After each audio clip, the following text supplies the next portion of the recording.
तो अब तक हम लोगों ने देखा था कि संजीन वो जो होता है वो मरने ही वाला होता है, तभी उसके सामने अचानक से एक नोटिफिकेशन विंडो ओपन हो जाती है कि कॉन्ग्रेचुलेशन आप प्लेयर बन चुके हैं। अब संजीन वो जैसी आंखें खोलता है वो देखता है कि वो एक हॉस्पिटल में है। तो वो देखता है कि ये सब कुछ क्या हो रहा है, मेरे को कुछ याद क्यों नहीं आ रहा। तो वो अपने हाथ चेक करता है, पैर चेक करता है, तो उसका पैर एकदम सही होता है, जबकि कट चुका था पैर। उसका हाथ कट चुका था वो भी सही हो जाता है। उसके दिल में जो छेद हुआ था तलवार मारने का वो भी सही हो जाता है। तो देखता है कहीं मैं सपना तो नहीं देख रहा था। तभी हंटर एसोसिएशन से 2 हंटर उसका चेकअप करने के लिए उससे मिलने के लिए आते हैं। तो लोग बोलते हैं कैसा है संजीनो, तो ठीक तो है ना।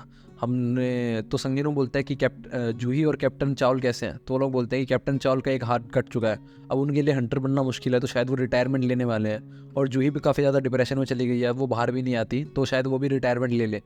और लेकिन जब तू 3 दिनों से बेहोश है, और जब हम लोग तुझे बचाने गए थे वाइट टाइगर गिल्ड के साथ मिलके, तो हम लोगों को सिर्फ तू ही दिखा। वहाँ पे कोई डबल डंजन नहीं था, कोई भी मूर्ति वगैरह नहीं थी। तो अगर तूने उन लोगों को अकेले हराया है, या फिर तू उस डबल डंजन में से बाहर आया अकेला, तो जरूर तूने शायद सेकंड अवेकनिंग प्राप्त कर लिया है। सेकंड अवेकनिंग से इसका मतलब है कि एक हंटर एक ही बार अवेकन होता है, चाहे उसको ई रैंक मिले, चाहे बी रैंक मिले, चाहे ऐसे रैंक मिले।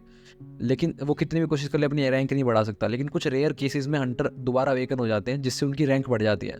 तो वो लोग बोलते हैं हंटर संजनों को कि ये लो, ये माना क्रिस्टल पर तुम अपना हाथ रखो, जिससे हमें पता चल जाएगा कि तुम्हारी रैंक कितनी है, कितनी बड़ी है। तो वो माना क्रिस्टल पर जैसे ही अपना हाथ रखता है तो मशीन में उसका स्कोर दिखता है। तो उसका स्कोर होता है 10, जबकि मामूली से ई रैंक हंटर का भी स्कोर 70 या 80 होता है। लेकिन हंटर संजीनू का इतना कम स्कोर है कि वो बहुत ज़्यादा कमज़ोर है। तो वो लोग बोलते हैं कि छः, हम लोगों ने गलत ही उम्मीदें जगा ली तुमसे, और वो लोग वहाँ से चले जाते हैं। तो संजीन वो इधर परेशान बैठा होता है। लेकिन वो सोचते हैं कि इन लोगों ने इस विंडो के बारे में कुछ क्यों नहीं बोला, क्या ये विंडो इन लोगों को दिखाई नहीं दे रही है। तभी जिन्हा उससे मिलने के लिए आती है, जो कि उसकी बहन है। तो जिन्हा उससे बोलती है कि तूने मेरे को कितना डरा दिया, पागल है क्या तू। दोबारा अगर तूने ऐसा कुछ किया या दोबारा ऐसी मरने की हालत में हुआ ना, तो मैं तेरे को हंटर की जॉब से हटा दूंगी और मैं कुछ जॉब करने लग जाऊंगी। तो बोलता है तुझे ये विंडो दिखाई दे रही है क्या। तो जिन्हा बोलती है कुछ भी नहीं दिखाई दे रही, तो पागल है, और वहाँ से चली जाती है। तो फिर संजन वो उस विंडोज़ में देख रहा होता है, तभी उसके पास एक क्वेस्ट आई हुई होती है कि तुझे आज का गोल है कि तुझे 100 पुशअप, 100 सिटअप और ये रनिंग वगैरह करनी है 10 किलोमीटर। अगर नहीं करेगा तो तुझे पेनल्टी लगेगी। तो हम लोग देखते हैं कि इधर जो हंटर जो चेक करने आया था वो एसोसिएशन के चेयरमैन को बताता है कि नहीं, हंटर संजीनू को इसके बारे में कुछ भी नहीं पता, डबल डंजन वगैरह के बारे में।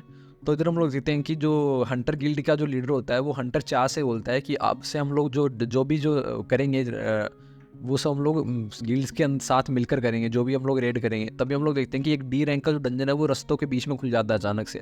और इधर हंटर संजीनू का भी जो टाइम होता है वो क्वेस्ट करने का वो खत्म हो जाता है, और उसको पेनल्टी लग जाती है।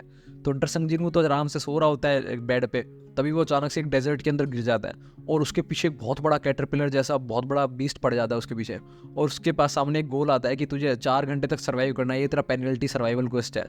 तो वो भागने लगता है 4 घंटे। तो वो कहते हैं ये कैसी पेनल्टी हुई, और वो भागता रहता है, दौड़ता रहता है अपनी जान बचाने के लिए। तो उसको 2 घंटे हो जाते हैं भागते भागते। और इधर सारी जो नर्स वगैरह हॉस्पिटल का स्टाफ होता है वो भी परेशान हो जाता है, कहता है हंटर संजीनू गया काम है, उसके रूम में चेक करके वो मिला है नहीं मुझे। तो लोग इधर देखते रहते हैं, और हंटर संजीनू अपनी जान बचाने के लिए भाग रहा होता है। तो 4 घंटे तक नॉन स्टॉप भागता रहता है। जैसे ही उसका टाइम पूरा होता है वैसे ही वो अचानक से हॉस्पिटल में गिर जाता है अपने ही रूम में। तो वो बहुत ज़्यादा बेहोश हो चुका होता है लगभग। तो वो आवाज़ लगाता है नर्सिस वगैरह को, तो नर्स वगैरह आती है और वो चेक करती है कि अच्छा ये तो सही सलामत है, यहाँ पे बैठा है। तो इधर हम लोग देखते हैं कि अगले दिन जो जूही को पता चलता है कि हंटर संजीव एकदम सलामत है और वो रिकवर हो चुका है, तो उससे मिलने के लिए हॉस्पिटल जाती है। लेकिन वो जब हॉस्पिटल में सामने देखते हैं कि संजीन वो जो होता है वो अपनी ट्रेनिंग वगैरह पर ध्यान दे रहा होता है, उसकी टांग भी वापस सही होती है, उसका हाथ भी सही होता है, मतलब उसकी टांग सही होती है एकदम। तो वो जूही सोचती है कि इसकी टांग कैसे सही हुई वापस, और वहाँ से चली जाती है बिना मिले संजीनू से।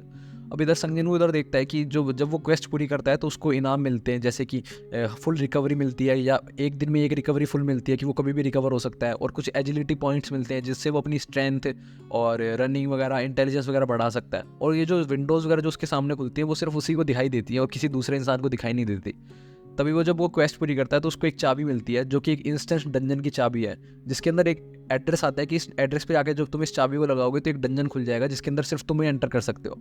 तो हंटर संजीन को अपनी माँ से मिलने के लिए आता है। उसकी माँ को एक बीमारी है जिसका नाम है एटर्नल स्लीप डिसऑर्डर। ये बीमारी जब डंजन खुले थे उसके बाद से ही सामने आई है। तो ये 4 साल पहले हुई थी हंटर संजीनो की माँ को। तो अब ये होती है जब एक्सपोजर होता है बहुत ज़्यादा मैजिकल एनर्जी का, तो इस वजह से। तो इसके बाद हंटर संजीनो सिर्फ अकेला बचा था अपने परिवार में कमाने वाला, क्योंकि उसका बाप जो है वो 10 साल पहले मिसिंग हो गया था जब सबसे पहले डंजन खुले थे। तो उसके बाद तो अब वो अकेला कमाता रहता था। तो अब वो इसके बाद उस डंजन के पास आता है, इंस्टेंट डंजन के पास। जैसे ही वो चाबी लगाते हैं वैसे ही वो अंदर डंजन के अंदर घुस जाता है, एक दूसरी डायमेंशंस के अंदर। तो वहाँ पे लोग नहीं आ पाते नॉर्मल। तो उसके पास एक नोटिफिकेशन आती है कि या तो आपको इस डंजन को पार करना पड़ेगा, या फिर अगर आपको बाहर निकलना है तो आपको टेलीपोर्टेशन स्टोन चाहिए। तो हंटर संजीवनी सोचता है मैं अकेला कैसे पार करूंगा, मैं तो इतनी रेडो में गया हूँ, मैंने कभी एक गॉब्लिन को भी नहीं मारा। तभी उसके सामने 3-3 गॉब्लिन आ जाते हैं और वो कहता है कि मैं इनसे कैसे लड़ूंगा। वो जैसे तैसे करके उन अटैक से बचने की कोशिश करता है। तो वो महसूस करता है कि वो पहले से काफ़ी ज़्यादा स्ट्रांग हो चुका है। तो अब सारे अपने अटैक वगैरह करता है और गॉब्लिन्स को मार देता है। तो गॉब्लिन्स को लड़ते लड़ते उसको यकीन आता है कि वो पहले से काफ़ी ज़्यादा स्ट्रांग हो चुका है, उसकी लेवल अप वगैरह बढ़ रहे हैं। जैसे जैसे वो एजिलिटी पॉइंट्स बढ़ा रहा था वैसे वैसे उसकी स्ट्रेंथ बढ़ रही है। तो अभी एक पीछे से एक बहुत खतरनाक वुल्फ सामने आता है और उसके वुल्फ के जॉज इतने खतरनाक होते हैं कि संग जिनवू की जो डैगर होता है वो डैगर टूट जाता है और उसका जो मॉन्स्टर का जो नाम होता है वो भी रेड अक्षर्स में लिखा होता है। तो संग जिनवू बोलता है कि अगर इस मेरे पास तो अब हीलर भी नहीं है, नो सेकंड चांस है इस बार लाइफ में, अगर मैं मर गया तो यहाँ पे मर ही जाऊंगा, मेरे पास तो हीलर भी नहीं है। तो ये वुल्फ उस पर अटैक कर देता है और एपिसोड खत्म हो जाता है। नेक्स्ट एपिसोड कल आएगा, हमारे साथ बने रहिए।